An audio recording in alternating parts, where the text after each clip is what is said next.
Hey guys, what's up? I'm back for this very special occasion.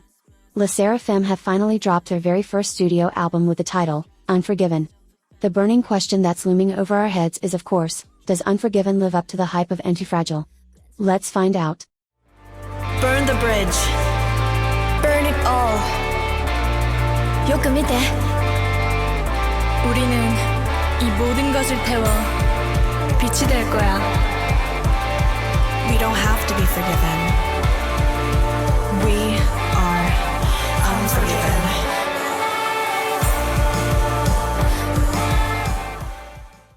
Starting off with the usual intro song, we have come to associate with Sserafim, Burn the Bridge.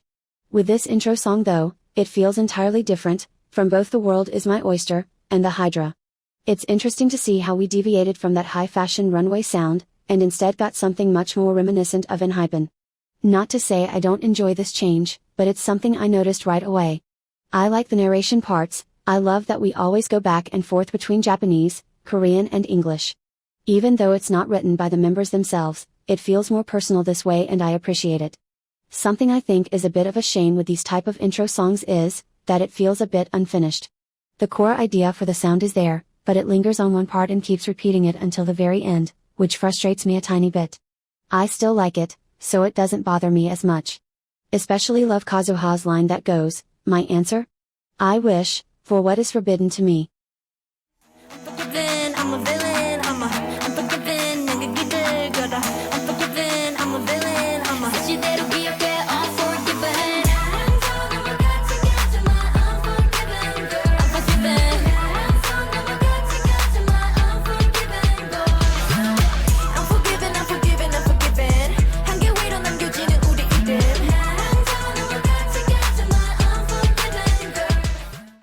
Moving on to the title track, Unforgiven. For many of us, Antifragile was a life-altering experience. It totally dominated the rest of 2022 for me, and even to this day I love it just as much as the very first day I watched the music video. Now, I already posed the question in the intro of this video of, whether Unforgiven lives up to the hype of Antifragile, and can stand on its own as a solid Sserafim title track. Let me give you my unbiased opinion first. This is most definitely, nowhere near Antifragile. If you disagree, feel free to leave your thoughts in the comments. This doesn't have the impact, the charisma, the energy, or the replayability their previous title track had. That being said, I am not mad at it at all, it's not bad or unlistenable by any means. For me it immediately clicked, I found myself thoroughly enjoying it and I didn't feel bored or uninterested.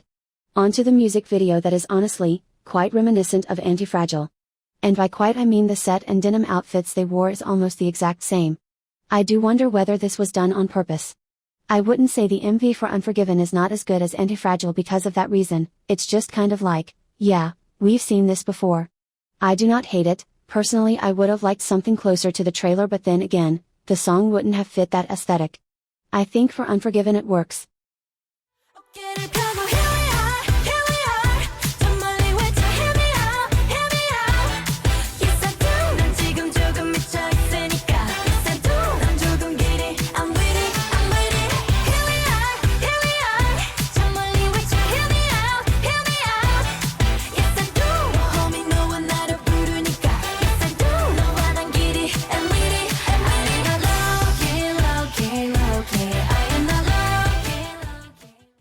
No Return doesn't make the most sense to me in this album or for Sserafim.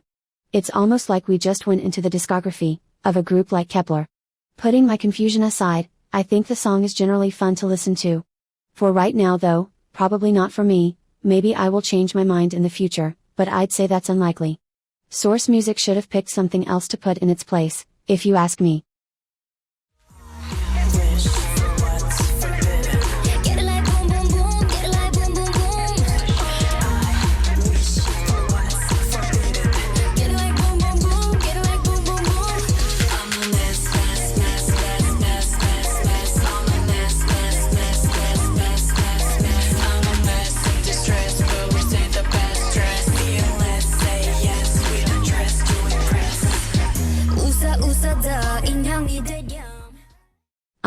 This one's mine forever. Yeah, I knew it would be a slapper, I knew it the moment I heard it come on in the highlight medley. I'm very pleased with the way they utilized the original Hydra intro into this song. It's a lot more mellow in the chorus, but everything around it screams girls being loud and having fun. And again, the line we heard in Burn the Bridge is being repeated, I wish for what's forbidden. I love that. I don't know if you'd call it sing-talking or whatever, but it fits the Sserafim perfectly, and I hope they don't ditch it by the next album. Psyche and the Bluebeard's Wife is the runway song we needed on the album, and I'm grateful we got it. Best song on the album by far.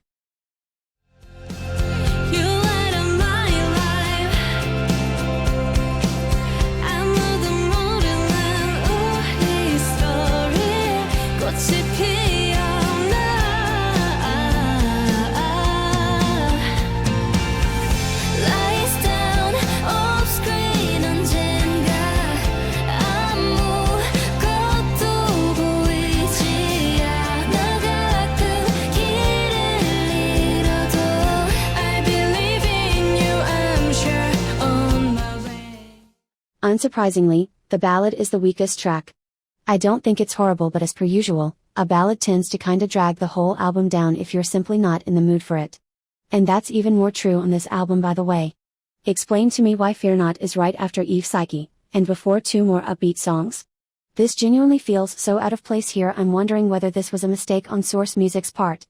Put the boring ballad at the end, isn't that the unspoken rule? I would have maybe even enjoyed it a whole lot more at the end, like as the conclusion of this album. But whatever, I'm arguing with my computer screen at this point. Make a move, 삶을 가지고 값도 없이 fall in love 시작해버렸어 Money I can move 너의 눈꼬일 너의 모든 게 좋은 걸 빠지고 싶은 걸 Talking about you, talking about us And talking about you and I, you and I, you and I, you and about you Talking about Flash forward is cute, fun, adorable, and I'm struggling to find anything I dislike about it. I see myself replaying this song and Psyche to death. So far, Flash Forward is my second favorite song on this album.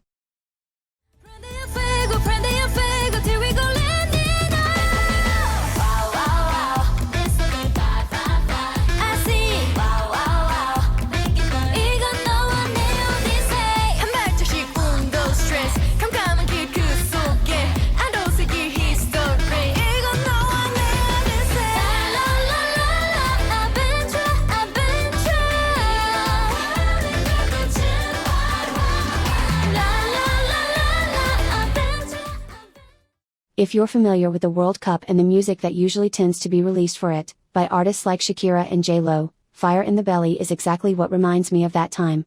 It's summery, carefree and anthemy. Although I enjoy it for what it's trying to be, and I think Les Sserafim are doing a good job bringing the right energy into the song, I do think it feels slightly out of character. Not sound-wise, but it's odd to hear a Korean girl group sing a song like this, a song that I would usually hear and see performed by somebody like Shakira. Listen to the Olé Olé part, it's like the producers took direct inspiration from every World Cup song ever. I guess it takes some time to get used to. I totally don't hate it though, just think it doesn't quite translate to me as a song by Les Sserafim.